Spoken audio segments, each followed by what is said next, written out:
जय जिनेन्द्र सभी को। My self doctor Archana Jain from तीर्थंकर महावीर यूनिवर्सिटी। मैंने अपने बच्चों के लिए, जो हमारे न्यू जनरेशन स्टूडेंट्स हैं, उनके लिए शमन संस्कृति सिद्धांत प्रवेशिका, जो हमारे आचार्य श्री विद्यासागर महाराज जी के आशीर्वाद से एवं निर्यापक आचार्य श्री सुधा सागर महाराज जी की प्रेरणा से अभी पंचम काल में शमन संस्कृति सिद्धांत प्रवेशिका चालू है। उसका प्रथम भाग मैं पढ़ाना चाह रही हूँ ताकि बच्चों के लिए सुविधा हो जाए। वे इस पीडीएफ को पढ़कर सुनकर भी अपने कोर्स की तैयारी कर सकते हैं। जय जिनेन्द्र। दिगंबर जैन शमन संस्कृति संस्थान का हमारे ऊपर बहुत आभार है। मुनिश्री का बहुत हमारे ऊपर आशीर्वाद है, हम लोगों के लिए जो उनमें करुणा है कि आज की जनरेशन के लिए, आज के भक्तों के लिए, आज माताओं के लिए, बहनों के लिए, बच्चों के लिए उन्होंने ये छोटे-छोटे से भाग के द्वारा, छोटे-छोटे से लेसन्स के द्वारा हमें प्रेरणा दी है कि हम कैसे अपने जैन धर्म को जानें। तो चलिए, सबसे पहले हमारा प्रथम पाठ है नमोकार मंत्र एवं पंचपरमेष्ठी भगवान। पंचपरमेष्ठी, नमोकार मंत्र एवं पंचपरमेष्ठी। तो नमोकार मंत्र हमारा महान मंत्र है। महान मतलब महान मृत्युंजयी मंत्र भी उसे कहा जाए तो कम नहीं है। ये हमारे लिए अनादि काल से है और अनादि काल तक रहेगा। ये कभी किसी ने लिखा नहीं है। ये हमने पहली बार नमोकार मंत्र को लिपिबद्ध पाया है षटखंडागम में, इस पंचम काल में आचार्य भूतवली और पुष्पदंत के द्वारा, आचार्य पुष्पदंत और भूतवली के द्वारा लिपिबद्ध हुआ है। इसलिए हमें नमोकार मंत्र पढ़ने के लिए मिला है। तो चलिए, हम सबसे पहले नमोकार मंत्र रेसिटेशन करते हैं। ये प्राकृत भाषा में लिखा हुआ है और इसे हम वैसे ही पढ़ेंगे। नमो अरिहंताणं, नमो सिद्धाणं, नमो आयर्याणं, नमो उबज्जायाणं, नमो लोये सवसाउणम्।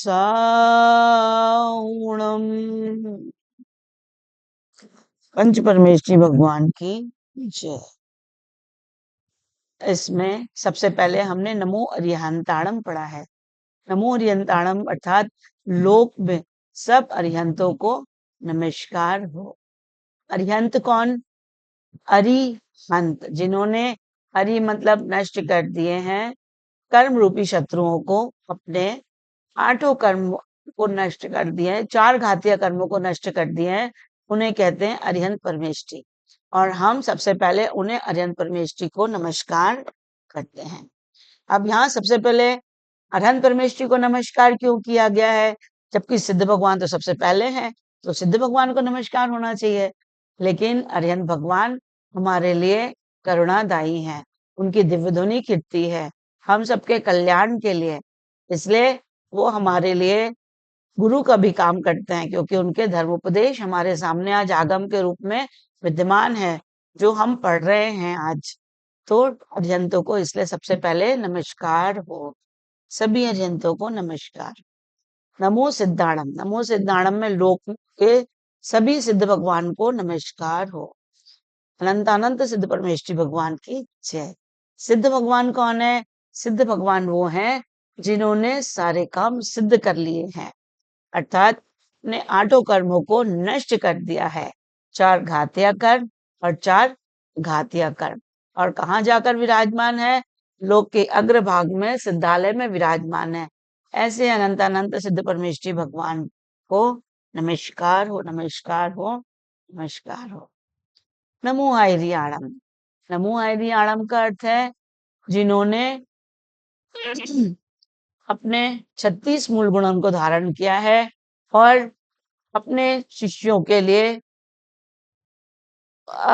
दीक्षा देते हैं, है ना? जिन्हें दीक्षा देते हैं, जिन्हें प्रायश्चित देते हैं, जिन्हें पढ़ाते भी हैं, ऐसे आचार्य परमेष्ठी को नमस्कार हो। जैसे हमारे आचार्य श्री विद्यासागर महाराज जी, इसमें किसी एक आचार्य का नाम नहीं लिखा है।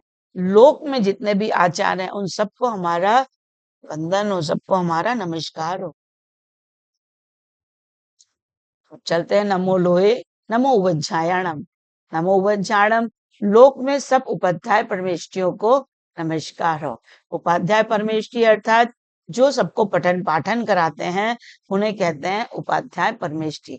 ये 25 मूल गुण के धारी होते हैं, इन्हें कहते हैं उपाध्याय परमेष्ठी। भगवान जो अपने सहपाठी सह सह सह सह के सहमुनियों के लिए पठन पाठन कराते हैं उन्हें कहते हैं उपाध्याय परमेष्ठी। ये पाठक होते हैं, द्वादशांग के ज्ञाता होते हैं। अब नमो लोहे सब विशाहुणम, लोक में सब साधुओं को नमस्कार हो। लोक में सब साधुओं को नमस्कार हो। 3,9 करोड़ मुनिराज इस लोक में है, उन सब के लिए हमारा मन वचन काय पूर्वक बारंबार नमस्कार हो, नमस्कार हो, नमस्कार हो। अब ये जो लोक में लगा हुआ है, लोक में वो सभी के साथ लगेगा, है ना। अंत दीपक होता है ना, तो ये अंत दीपक लोक में, मतलब लोक में जितने भी अरहंत है उन्हें नमस्कार हो, लोक में जितने भी सिद्ध है उन्हें नमस्कार हो, लोक में जितने भी आचार्य हैं उन्हें नमस्कार हो, और लोक में जितने भी साधु हैं उन्हें नमस्कार हो, जितने भी उपाध्याय हैं उन्हें नमस्कार हो। ये हमने पंच परमेष्ठी भगवान के नमोकार मंत्र का अर्थ जाना। जिसने अनंत शक्ति और अनंत अर्थ विद्यमान रहते हैं तथा जिसके पाठ मात्र करने का कार्य की सिद्धि होती है उसे मंत्र कहते हैं। नमोकार मंत्र में 5 परमेष्ठियों को नमस्कार किया गया है, इसीलिए इस मंत्र को नमोकार मंत्र या नमस्कार मंत्र भी कहते हैं। नमस्कार मंत्र क्यों? क्योंकि इसमें हमने 5 बार भगवंतों को नमस्कार किया गया है। नमोकार मंत्र को मूल मंत्र भी कहा गया है। सभी मंत्रों का मूल अर्थात जड़ है, जड़ के बिना वृक्ष नहीं रहता। इसी प्रकार इस मंत्र के अभाव में कोई भी मंत्र नहीं रह सकता, इसीलिए इसे मूल मंत्र कहा जाता है। इसे मृत्युंजयी मंत्र भी कहते हैं। मृत्युंजयी मतलब इस मंत्र से मृत्यु की भी जीत हो सकते हैं, मृत्यु को भी हम जीत सकते हैं, अर्थात इस मंत्र से ध्यान से मोक्ष को भी प्राप्त कर सकते हैं, इसलिए इसे महामृत्युंजयी मंत्र भी कहा जाता है। इसे सर्व सिद्धिदायक मंत्र भी कहा जाता है। इस मंत्र को जपने से सभी रिद्धि सिद्धियां प्राप्त हो जाती हैं, इसलिए इसलिए सर्व सिद्धिदायक मंत्र भी कहा जाता है। इसे तारण करण मंत्र भी कहा जाता है। इस मंत्र से स्वयं भी तर जाते हैं और दूसरे भी तर जाते हैं, इसलिए इसे तारण करण मंत्र भी कहा जाता है। आदि मंत्र भी कहा जाता है। ये सर्व मंत्रों का आदि अर्थात प्रारंभ का मंत्र है, इसलिए इसे आदि मंत्र भी कहते हैं।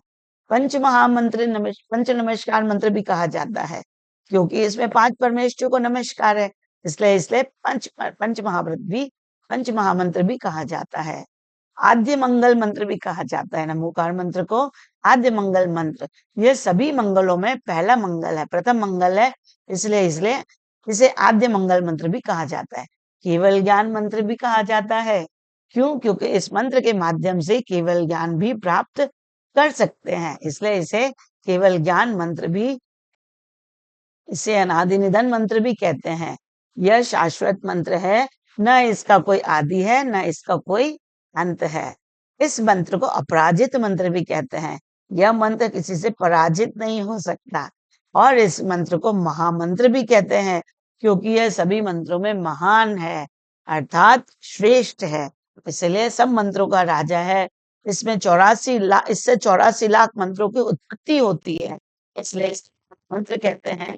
तो ऐसे नमोकार मंत्र को आप दिन रात जपा करें, दिन रात इसकी माला जपते रहें, तो हम इस भवसागर से तर जाएंगे। अरिहंत अरिहंत परमेष्ठी, तो इसमें सबसे पहले हमने अरिहंतों को नमस्कार किया है। अरिहंत कौन है? जिन्होंने 4 घातिया कर्मों का नष्ट कर दिया है, जिन्होंने 4 घातिया कर्मों को नष्ट कर दिया है, जो 18 दोषों से रहित है, उन्हें अरिहंत परमेष्ठी कहते हैं। अभी 4 घातिया कर्म कौन से हैं?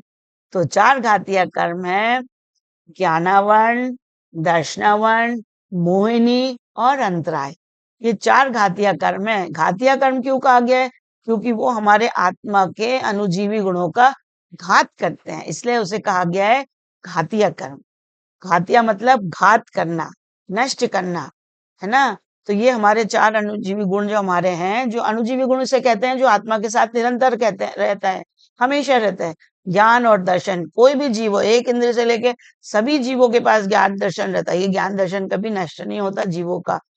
एक इंद्रिय, दो इंद्रिय, तीन इंद्रिय, चार इंद्रिय, पंच इंद्रिय, सभी जीवों के पास में ये ज्ञान दर्शन पाया जाता है। तो ये हमारे अनुजीवी गुण है, ज्ञान दर्शन सम्यक। ये अनुजीवी गुणों का घात करता है, इसलिए इसे घातीय कर्म कहते हैं। घातीय कर्म में ज्ञानावरण, दर्शनावरण, मोहिनी और अंतराय, ये चार घातीय कर्मों को नष्ट करके अनंत चतुष्टय के धारी हो जाते हैं। ये अनंत चतुष्टय मतलब ज्ञानावरण को कर्म को नष्ट कर दिया, केवल ज्ञान की प्राप्ति हो गई। दर्शनावरण कर्म को नष्ट किया, केवल दर्शन की प्राप्ति हुई। मोहिनी कर्म को नष्ट किया, सम्यक्त सम्यक्त की प्राप्ति हुई, अनंत सुख की प्राप्ति हुई। और अंतराय कर्म को नष्ट किया, अनंत वीर की प्राप्ति हुई। इस तरीके से चार घातीय कर्मों को नष्ट करके चार अनंत चतुष्टय के धारी हमारे अरिहंत परमेष्ठी हुए। हम उन्हें नमस्कार करते हैं। नमो अरिहंताणम, नमो अरिहंताणम, नमो अरिहंताणम, नमो अरिहंत। अरिहंत परमेष्ठी भगवान के 46 मूल गुण होते हैं। कितने मूल गुण होते हैं? 46। कौन से होते हैं?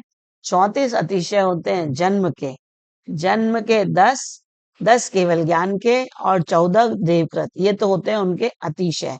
34 अतिशय, 8 प्रातिहार होते हैं भगवान के। हम कट पढ़ते हैं ना, दिव्य तरूप औपन की वर्षा, धुंध आषण वाणी शर्षा, छत्र चमर मंडल भारी, ये तो प्रातिहार्य मनहारी। ये अष्ट प्रातिहार भगवान के होते हैं, अरिहंत परमेष्ठी भगवान के। और चार अनंत चतुष्टय के वो धारी होते हैं जो हमने अभी पढ़ा, अनंत दर्शन, अनंत ज्ञान, अनंत सुख और अनंत वीर। ऐसे 46 मूल गुण के धारी होते हैं हमारे अरिहंत परमेष्ठी भगवान, जिनको हम नमस्कार करते हैं। अब चलते हैं हम सिद्ध भगवान की ओर। सिद्ध भगवान हमारे कौन होते हैं? तो सिद्ध भगवान जो अमूर्तिक, कैसे हैं वो? अमूर्तिक हैं, अष्ट कर्मों से रहित हैं, सम्यक्त्वादि 8 गुण से सहित होते हैं, उन्हें सिद्ध परमेष्ठी कहते हैं। ये लोक के अंत में विराजमान होते हैं। कहाँ विराजमान होते हैं? लोक के अंत में। लोक का नक्शा आपको मालूम है ना, एक पुरुषाकार जैसे कोई इंसान खड़ा हुआ है और वो लोक का पूरा नक्शा है। तो लोक के नक्शे में 3 लोक का नक्शा होता, नीचे होता अधोलोक, बीच में होता मध्य लोक जहाँ हम सब हैं, और उसके ऊपर 16 स्वर्ग, उसके ऊपर नवग्रेव्य, फिर सर्वार्थ सिद्धि आदि, और फिर उसके ऊपर में लोक के अग्रभाग में सिद्ध शिला होती है, जहाँ सिद्ध शिला पर सिद्धालय विराजमान, सिद्धालय में सिद्ध भगवान विराजमान है। और सिद्ध भगवान जो हमारे हैं वो 8 मूल गुण के धारी होते हैं। कितने मूल गुण के? 8। इनके 8 गुण क्यों है? क्योंकि इन्होंने 8 कर्मों को नष्ट किया। कौन से 8 कर्मों को नष्ट किया? जैसे अरहंत भगवान ने 4 घातीय कर्मों को तो नष्ट कर ही दिया था, किया था ना। कौन से 4 घातीय कर्म को नष्ट कर दिया था? दर्शनावर्णी, ज्ञानावर्णी, मोहिनी और अंतराय। तो ये सिद्ध भगवान के पहले से ही नष्ट है। अब बचे कौन से 4 अघातीय कर्म? अघातीय में कौन से हैं? वेदनी, आयु, गोत्र और नाम। ये 4 अघातीय कर्म है जिन्हें सिद्ध भगवान ने और नष्ट कर दिया, अघातीय कर्मों को। और 8 कर्मों को नष्ट करके उन्होंने अष्ट गुण के धारी हो गए, 8 मूल गुण के धारी हो गए। सम्यक्त्वादि, सम्यक दर्शन, सम्यक ज्ञान, अनंत दर्शन, अनंत ज्ञान, अनंत सुख, अनंत वीर्य, अवगानत्व, सूक्ष्मत्व, अव्याबाधत्व, है ना। ये 8 गुण के धारी हो गए। कौन? हमारे सिद्ध परमेष्ठी भगवान, जो लोक के अग्रभाग में। तो सिद्ध भगवान के ये 8 गुण, कौन से कर्म के नष्ट से कौन से गुण मिलते हैं सिद्ध भगवान को? अनंत दर्शन, दर्शनावरण कर्म के नष्ट होने से। अनंत ज्ञान, ज्ञानावरण कर्म के नष्ट होने से। अनंत वीर्य, अंतराय कर्म के नष्ट होने से। अनंत सुख, मोहिनी कर्म के नष्ट होने से। ये 4 तो घातीय कर्म के नष्ट होने से अनंत चतुष्टय मिले। अब बाकी के रहे 4, तो उन्हें अव्याबाधत्व सुख मिलता है। किसके नष्ट होने से? वेदनी कर्म के नष्ट होने से। वेदना देता है सुख और दुख की, तो बाधा रहित सुख उन्हें हमेशा हमेशा के लिए अव्यबाधत सुख की प्राप्ति हो जाती है। किसे? हमारे सिद्ध भगवान को। वेदनीय कर्म के नष्ट होने से अव्यबाधत सुख की प्राप्ति होती है। उसके बाद में क्षायिक सम्यक्त्व की प्राप्ति होती है। मोहिनी कर्म के नष्ट से तो हो चुका। फिर सूक्ष्मत्व की प्राप्ति होती है नाम कर्म के नष्ट से। किससे? नाम कर्म के नष्ट होने से सूक्ष्मत्व की प्राप्ति होती है। और अगुर लघुत्व कर्म की प्राप्ति होती है। अगुर लघुत्व गुण की प्राप्ति होती है उन्हें गोत्र कर्म के नष्ट होने से। गोत्र कर्म जब नष्ट हो जाता है अगुर लघुत्व, क्योंकि गोत्र कर्म में ऊंचा नीचा होता है ना, उच्च गोत्र मिलता है, नीच गोत्र मिलता है, तो सिद्ध भगवान होगा अगुर लघु गुण की प्राप्ति उन्हें होती है। और गुरु लघुत्व कर्म की प्राप्ति होती है उससे। गुरु लघुत्व कर्म की प्राप्ति होती है। और अवगानत्व कर्म की, अवगानत्व गुण की प्राप्ति होती है उन्हें आयु कर्म के नष्ट होने से। आयु कर्म में 4 होते हैं ना, नरक आयु, त्रियंच आयु, देव आयु और मनुष्य आयु। तो ये जब चारों आयु कर्म नष्ट हो आयु कर्म के नष्ट हो जाता है, तब उन्हें कौन से प्राप्ति होती है? अवगानत गुण की प्राप्ति होती है। इस तरीके से सिद्ध भगवान के 8 मूल गुण होते हैं। ये 8 मूल गुण उनके होते हैं। अनंत ज्ञान, अनंत दर्शन, अव्यबाधत्व सुख, क्षायिक सम्यक्त, अवगाहनत्व, सूक्ष्मत्व, अग्रलत्व और अनंत वीर्य। 8 कर्मों के नष्ट से 8 गुण की प्राप्ति अनंत सिद्ध हमारे सिद्ध भगवान को हो जाती है, जो लोक के अग्रभाग में विराजमान है। द्रव्य संग्रह में गाथा आती है नटट कम दहा, नटट कम, 8 कर्मों को जिन्होंने नष्ट कर दिया है। और लोयक गठिदार, लोयक गठिदार मतलब लोक के अग्रभाग में स्थित है, स्थित है। ये लोयक गठिदार निच्चा उपादव यही संयुक्ता है ना। तो ये हमारे सिद्ध भक्त हमने द्रव्य संग्रह में पढ़ा है। निकम्मा अट्ठ गुणा किंचुणा चरम देह दो सिद्धा लो यज्ञ निच्चा उपादव ए ही संयुक्ता। अर्थात हमारे सिद्ध भगवान है निकम्मा अट्ठ गुणा, 8 कर्मों से रहित हैं। निकम्मा अट्ठ गुणा किंचुणा चरम देह दो सिद्धा। कहाँ है वो उनका सिद्ध भगवान का? कोई शरीर नहीं है। किंचुणा चरम देह दो सिद्धा, चरम देह थे वो तो मोक्ष चले गए, अब वहां पे कोई शरीर उनका नहीं है। किंचुणा चरम देह दो सिद्धा लोयज्ञ इच्छा लोक के उग्र भाग में स्थित है। पादवे संयुक्ता है। तो ये हमारे सिद्ध भगवान है जो ऊपर विराजमान, जिनमें उत्पाद द्रव्य वहां भी चलते रहता है, पर्याय में ज्ञान की पर्याय में चलते रहता है। ऐसे हमारे सिद्ध भगवंतों को कोटि कोटि नमन, कोटि कोटि प्रणाम। सिद्ध भगवान की से चलते हमारे आचार्य परमेष्ठी भगवान, आचार्य परमेष्ठी भगवान के पास। सॉरी, आचार्य परमेष्ठी भगवान कौन है? जो पंचाचार का स्वयं आचरण करते हुए अन्य साधुओं से भी आचरण कराते हैं, संघ के प्रधान होते हैं तथा शिक्षा दीक्षा एवं प्रायश्चित देते हैं, उन्हें आचार्य परमेष्ठी कहते हैं। किसे कहते हैं? आचार्य परमेष्ठी। जो पंचाचार है ना, पंचाचार क्या होता है? 5 आचार हैं, दर्शनाचार, ज्ञानाचार, चारित्राचार, तपाचार और वीर्याचार। आचार्य ने अपनी शक्ति के अनुसार निर्मल अपने भाव रखे, स्वयं पालन करना तथा अपने शिष्यों को पालन कराना, ये है आचार्य परमेष्ठी भगवान के 5 आचार्य। अब उसके बाद में हम चलते हैं आचार्य परमेष्ठी के मूल गुण की ओर। कितने मूल गुण होते हैं आचार्य परमेष्ठी के? आचार्य परमेष्ठी के 36 मूल गुण होते हैं। 12 तप, 10 धर्म, 6 आवश्यक, 5 आचार और 3 गुप्ते। ये आचार्य परमेष्ठी के 36 मूल गुण होते हैं। 12 तप कौन से? 6 अंतरंग और 6 बहिरंग। 6 अंतरंग तप कौन से और 6 बहिरंग तप कौन से? अंतरंग तप आते हैं आचार्य परमेष्ठी भगवान के, जो है विनय, वैयाव्रत, स्वाध्याय, प्रायश्चित, उत्सर्ग और ध्यान। तो ये है 6 अंतरंग तप, जिसमें वो अंतरंग के परिणामों को शुद्ध करते हैं इन तपों को तप कर। और है 6 बहिरंग तप। 6 बहिरंग तप कौन से आचार्य परमेष्ठी के? अनशन, उन्मोदन, वृत्ति परिसंख्यान, रस परित्याग, काय क्लेश, है ना। तो ये भाई तप है। कौन से भाई तप क्यों कहते हैं इन्हें? क्योंकि दिखने में आते हैं। अनशन यानी चारों प्रकार के आहारों का त्याग करना। कहते हैं ना, चारों प्रकार का आहार, आहार का त्याग मतलब ले भी, पे भी, खाद्य भी, जितने भी पदार्थ हम खाते पीते हैं उन सबका त्याग कर देना अपने प्राणी संयम के लिए, इंद्रिय संयम के लिए, उसे कहते हैं अनशन तप। उमोदर, उमोदर भी कहते हैं, या कहते हैं उमोदर यानी भूख, भूख कम खाना, यानी अगर 4 रोटी की भूख है तो 2 रोटी खाना। कभी कभी आचार्य श्री लोग को, महाराज जी लोग के आपने देखा होगा, पूरी थाली दिखाते हैं, 56 निकाल देते, ये भी निकाल देते, ये भी निकाल देते, भूख से कम खाना। आचार्य परमेश्वरी भगवान लोग बहुत सारा भोजन नहीं करते। उसके बाद में उनका आता है रस परित्याग। रस परित्याग मतलब 6 रस होते हैं, घी, दूध, दही, मीठा, शक्कर, नमक, है ना, और हरी।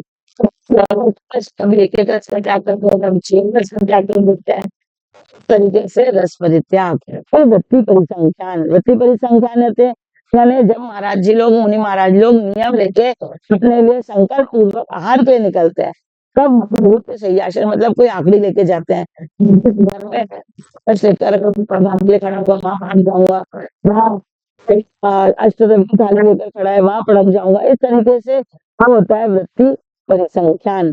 वृत्ति परिसंख्यान। उसके बाद में है काय क्लेश। काय क्लेश यानी अपने शरीर को तपाना।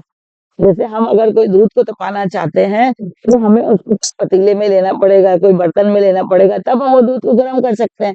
इसी प्रकार अगर हमें अपनी आत्मा को तपाना है तो अपनी आत्मा को जब मुनि महाराज लोग तपाते हैं उससे वो अपने काय क्लेश से, काय क्लेश मतलब गर्मी में के दिन में बाहर धूप में बैठ जाना, ठंडी में नदी के किनारे हवा में बैठ जाना, बारिश में बैठ के ध्यान सामायिक करना, तो ये उनका होता है काय क्लेश। ये 5-6 उनके भयंकर तप है। कौन से तप है ये? भाई तप। आचार्य परमेश्वरी भगवान के 6 बहिरंग तप और 6 अंतरंग तप। इस तरीके से उनके 12 तप। अब उसके बाद में उनके क्या आते हैं? 10 धर्म। क्या आते हैं उनके? 10 धर्म। 10 धर्म के बारे में हम 10 लक्षण पद में सुनते रहते हैं। कौन से 10 धर्म है? उत्तम, क्षमा, मार्दव, आर्दव, सत्य, शौच, संयम, तप, त्याग और अंकिंचन, ब्रह्मचर्य, है ना। तो ये सारे 10 धर्म है जो हमारे आचार्य परमेश्वरी के मूल गुण में आते हैं, जिनका वो निरंतर पालन करते रहते हैं। 10 धर्म के बाद में 5 आचार, अभी मैंने आपको बताया था, पंचाचार, दर्शनाचार, वीर्याचार, तपाचार, है ना। तो और क्या बताया? चरित्राचार, दर्शनाचार, ज्ञानाचार, चारित्राचार, विद्याचार और तपाचार है 5 आचार। फिर उसके बाद में आवश्यक 10 धर्म और 12 तप याद हो गया आप लोगों को। 12 तप में हमने 6 अंतरंग तप और 6 बहिरंग तप पढ़े, है ना। 6 बहिरंग तप आपको याद हो गए, अनशन, उनोदर, वृत्ति परिसंख्यान, रस परित्याग, काय क्लेश,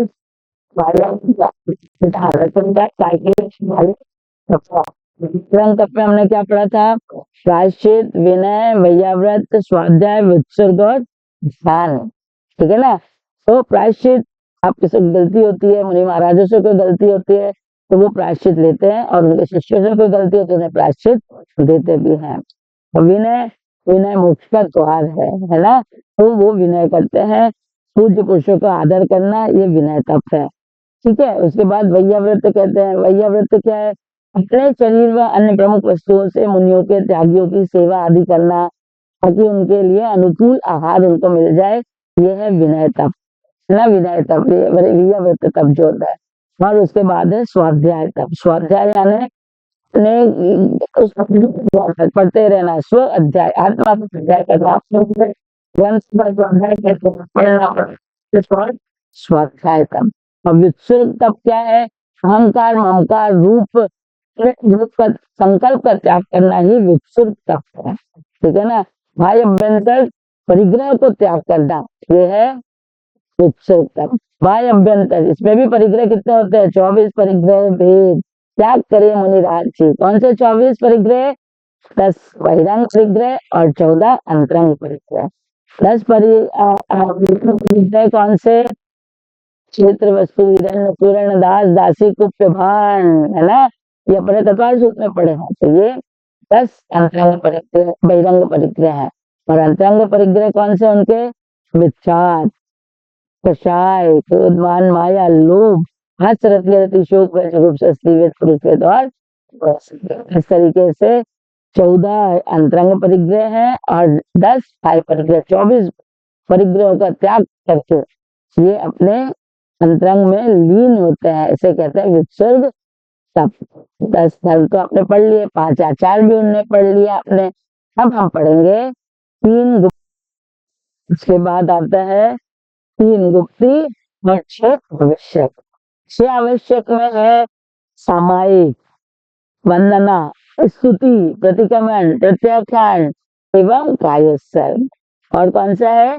कायोत्सर्ग। ये 6 उनके आवश्यक है जो हमारे गुरु से पालन करते हैं। आचार्य सागर महाराज जी को देखा होगा, जिन्होंने भी उनके दर्शन किए हैं, हमने तो किए हैं भगवान। इस पंचम काल में अगर हमने आचार्य जी के दर्शन किए तो हम अभाग्य हमारे कि हम आचार्य जी के काल में जन्मे और हमने आचार्य जी के दर्शन किए। साक्षात 36 मूल गुण के धारी आचार्य परमेश्वर भगवान की जय। नमोस्तु भगवान। आचार्य भगवान के ये 6 हो गए उनके 6 आवश्यक, ठीक है ना। सामायिक, वंदना, स्तुति, प्रतिक्रमण, प्रत्याख्यान एवं कायोत्सर्ग। और 3 गुप्ती, मन गुप्ती, मन को कंट्रोल करना, मन को वश में करना। वचन गुप्ती, वचन को कंट्रोल करना, वश में करना। और काय गुप्ती अर्थात इस शरीर को कंट्रोल करना, इस शरीर को अपने वश में करना, 5 इंद्रियों को अपने वश में करना। ये है 3 गुप्ती। तो इस तरीके से हमारे आचार्य परमेष्ठी के 36 मूल गुण हुए। तो 36 मूल गुण के धारी हैं, 5 पंचाचार के धारी हैं। ऐसे हमारे आचार्य परमेष्ठी भगवान को कोटि कोटि नमन, कोटि कोटि कोटि कोटि। हाँ, अब हम चलते हैं उपाध्याय परमेष्ठी भगवान की ओर। तो उपाध्याय परमेष्ठी भगवान कौन है? उपाध्याय संघ में रहकर शिष्यों को शास्त्रों का अध्ययन कराते हैं, उन्हें उपाध्याय परमेष्ठी कहते हैं। अध्ययन कराना मतलब पठन पाठन कराना। जो अपने 7 संगस्थ मुनियों को पठन पाठन कराते हैं उन्हें कहते हैं उपाध्याय परमेष्ठी। इनके मूल गुण होते हैं 25। कितने होते हैं?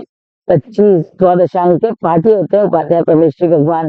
11 अंग और 14 पूर्व के खाली होते हैं उपाध्याय परमेष्ठी भगवान। ऐसे उपाध्याय परमेष्ठी भगवान को नमन नमन नमन नमन, हमारा कोटि कोटि वंदन।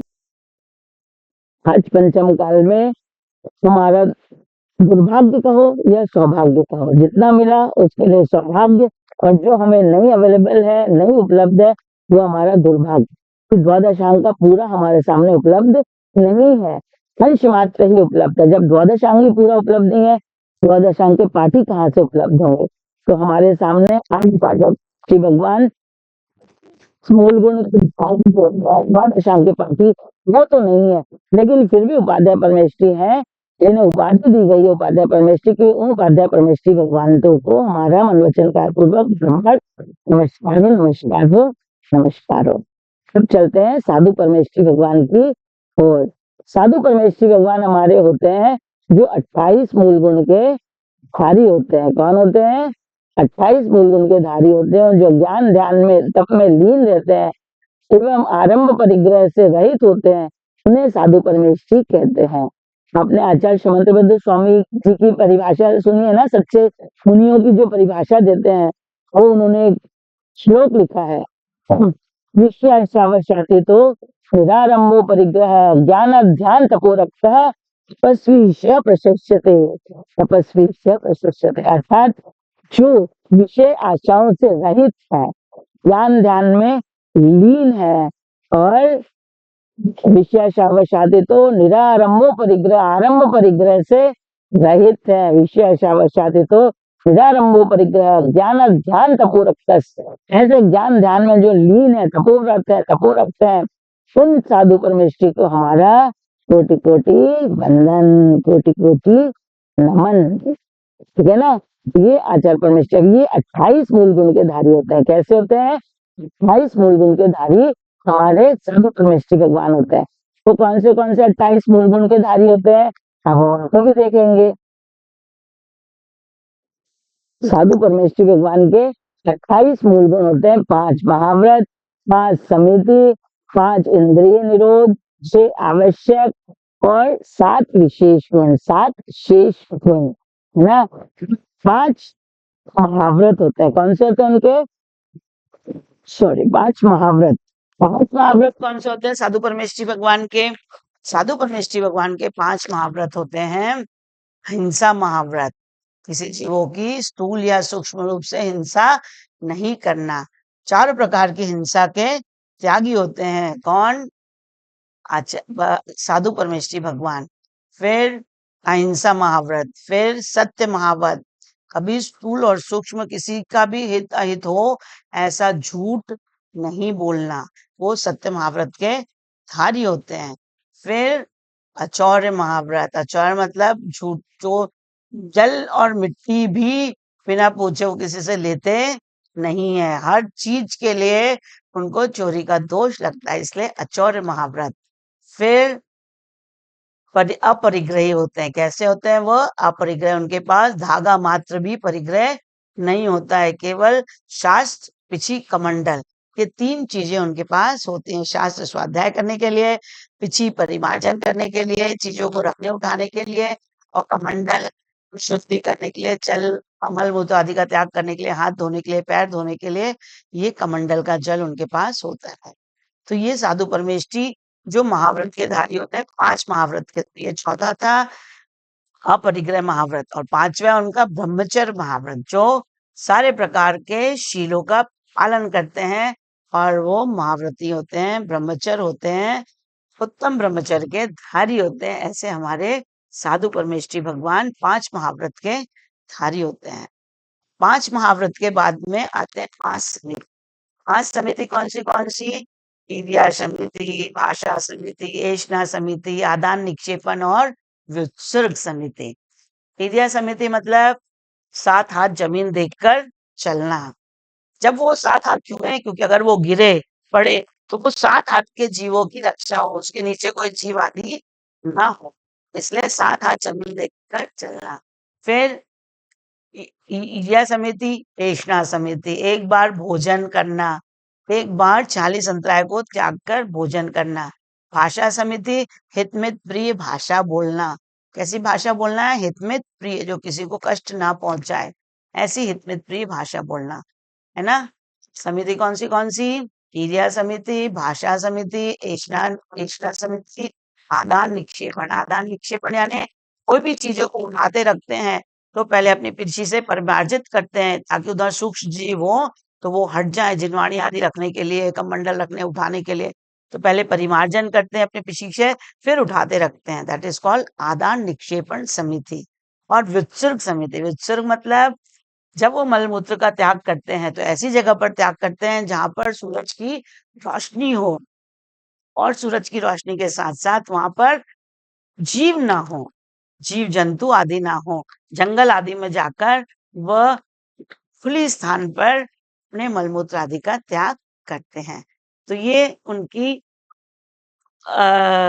जो है समिति थी, कौन सी थी, 5 समिति, क्रिया समिति, भाषा समिति, ऐष्णा समिति, आदान निक्षेपण समिति और व्युत्सर्ग समिति। अब इनके बाद आते हैं 5 इंद्रिय विरोध। 5 इंद्रिय निरोध यानी 5 इंद्रियों के जो उनके विषय हैं उनको निरोध करना, उनको अपने वश में करना। जैसे इंद्रिय में चक्षु इंद्रिय में उनको सुंदर सुंदर चीजें देखने का ऐसे कुछ वो नहीं रहता है कि मुझे लाल कपड़ा, लाल ये अट्रैक्ट कर रहा है, वाइट है, उनको लाल पीले हरे नीले कलर कोई फर्क नहीं पड़ता, चाहे जो कलर कोई पहने भी हो, कोई फर्क नहीं पड़ता। इंद्रियों को विषय को, इंद्रियों के विषय को अपने मन नियंत्रित कर दिया है, ठीक है ना।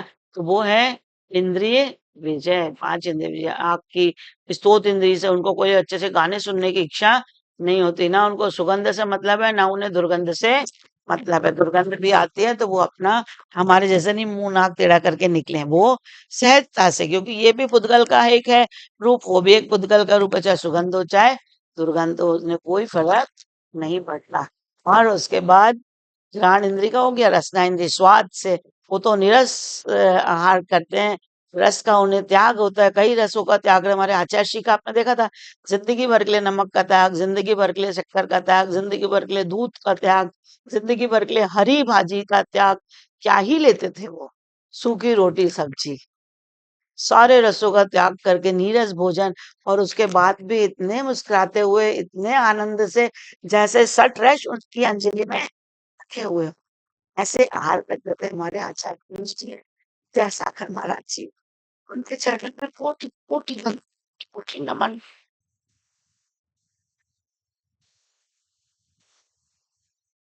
शरण जी को वो तो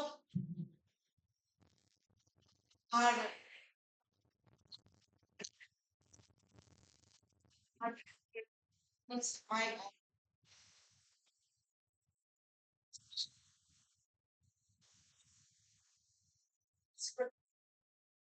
सॉरी, आचार्य श्री को याद करके, उनके गुणों को याद करके, उनके इंद्रिय विजय, उनकी सामायिक, उनके प्रति परिसंख्यान सब याद करके दिल भर आता है।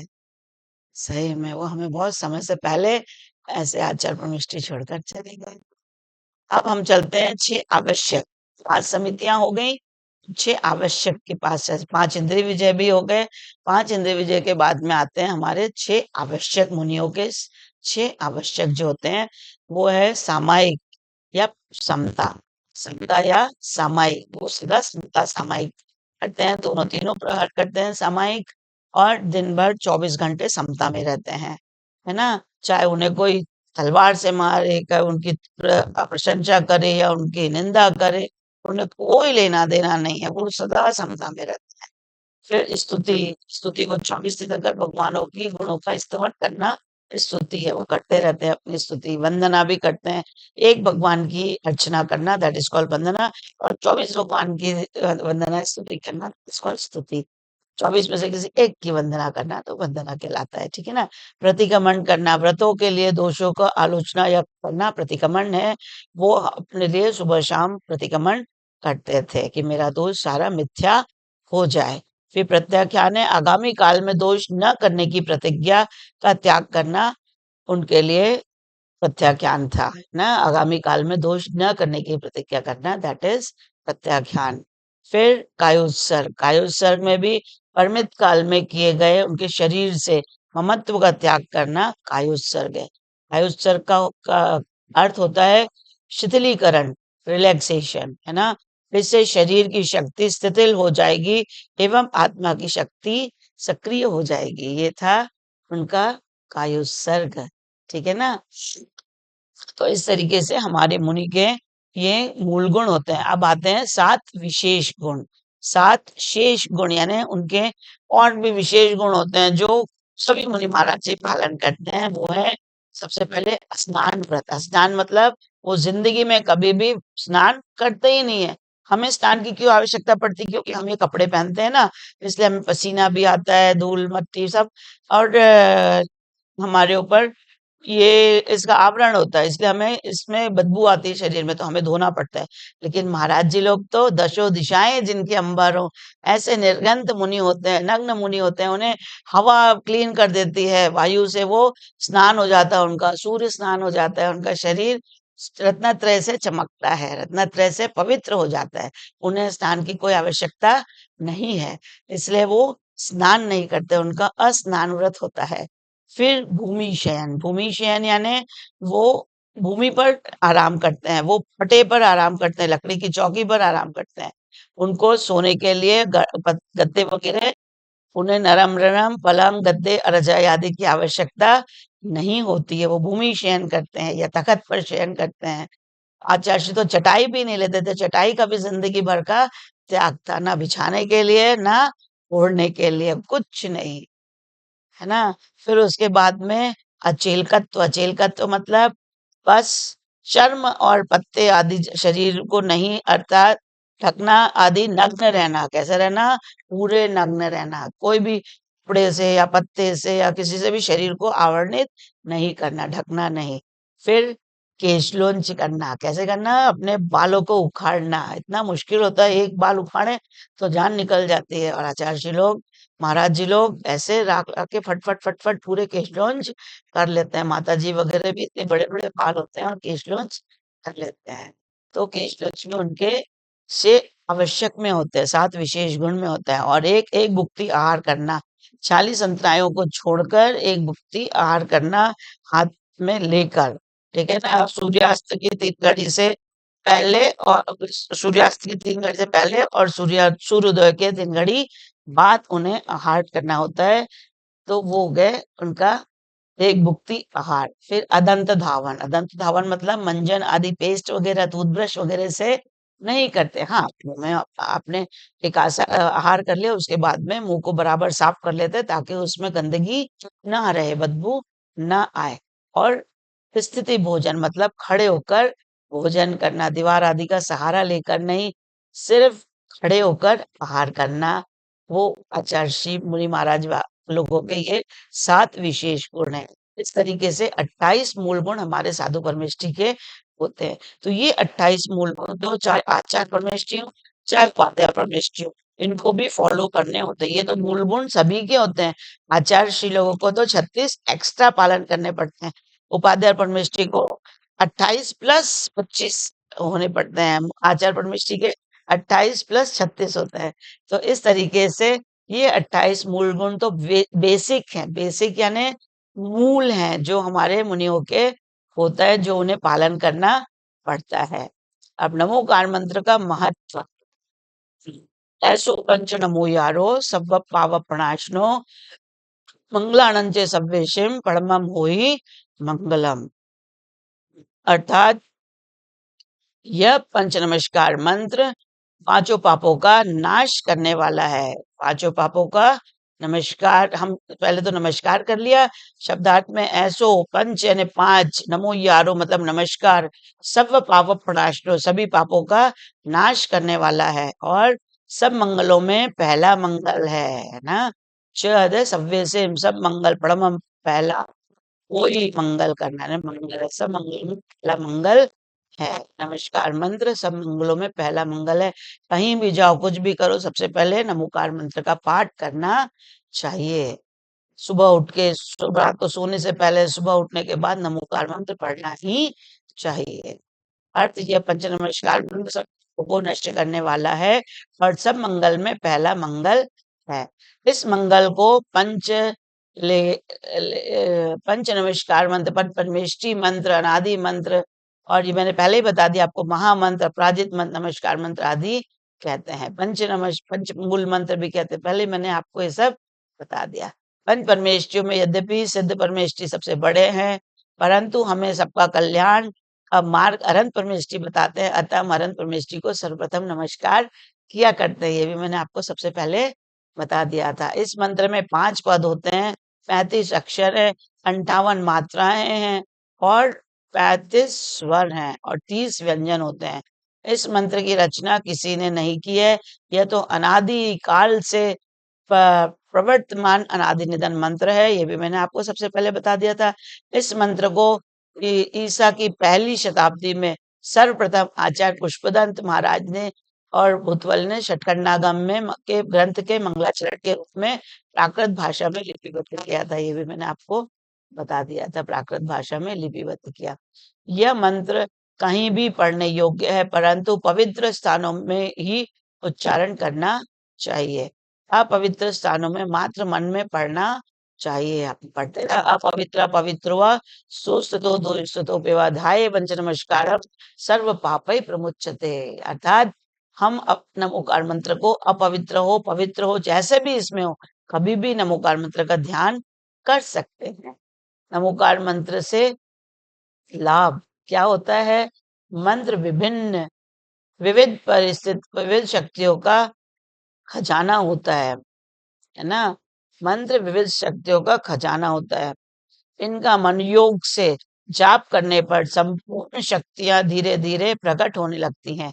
यह मंत्र दुर्लभ मंत्र को सबल करता है, रोगी मन को स्वस्थ करता है, चित्त की अंतर अंतर अंतर्मुख अंतर अंतर्मुखता को बढ़ाता है, अंतर्मुक्तता को बढ़ाता है और कर्म बंधनों का नाश करता है। इस मंत्र से पढ़ने से समस्त रोग से मुक्ति होती है, मिलती है। संकट और विघ्न दूर हो जाते हैं। इतनी सभी इच्छित सभी संसारिक इच्छित सुखों की प्राप्ति होती है। नमोकार मंत्र जाप की विधि। नमोकार मंत्र का जाप श्वासोच्छ्वास पूर्वक करना चाहिए। एक बार नमोकार मंत्र पढ़ने में 3 श्वासोच्छ्वास, 9 बार पढ़ने में 27 श्वासोच्छ्वास अर्थात 2 मिनट लगना चाहिए। नमोकार मंत्र की विशेषता, इसमें किसी व्यक्ति विशेष को नमस्कार नहीं किया गया है, अपितु उन सभी महान आत्माओं को स्मरण किया है जिन्होंने परमेष्ठी पद को प्राप्त कर लिया है। सब व्यक्ति विशेष की महिमा से संप्रदाय पनपते हैं और जबकि गुणों की महिमा से धर्म की वृद्धि होती है। इस मंत्र की सबसे बड़ी विशेषता है कि इसमें किसी से कुछ मांग नहीं की गई है। इसमें पूर्णतः निस्वार्थ भाव से पंच परमेष्ठी के प्रति भक्ति भाव प्रकट किया गया है। उसके बदले में कुछ भी नहीं मांगा गया है, कुछ भी नहीं चाहा है। इस मंत्र के प्रभाव से कुत्ते ने देवोपर्याय प्राप्त की है।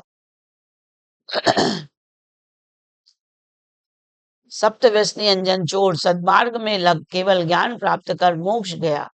द्रौपदी का चीर रण बढ़ा तो शील की रक्षा हुई। सोमा सती के हार का सर्प पुष्पमाला में परिवर्तित हो गया। सोमा सती का सर्प पुष्पमाला में परिवर्तित हो गया। बैलों को अग्रिम पर्याय में मोक्ष की प्राप्ति हुई। एक ग्वाला चंपा नगरी में सुदर्शन सेठ हुआ। श्री राम ने जटायु पक्षी को मंत्र सुनाया जिसके प्रभाव से जटायु 6वें स्वर में हुआ। साथ ही इस मंत्र का मान करने से सुबह चक्रवर्ती मरकर 7वें नरक में गया था। तो ये मंत्र की विशेषता है, मंत्र का प्रभाव है, मंत्र की महिमा है कि मंत्र से अच्छा करने से हम स्वर्ग जा सकते हैं और बुरा करने से नरक भी जा सकते हैं। ये नमोकार मंत्र महामंत्र है, इसे हमें जपना चाहिए। नमो ओरियंताणम, नमो सिद्धाणम, नमो आयर्याणम, नमो वज्जाणम, नमो लोहे सव्य शाहुणम।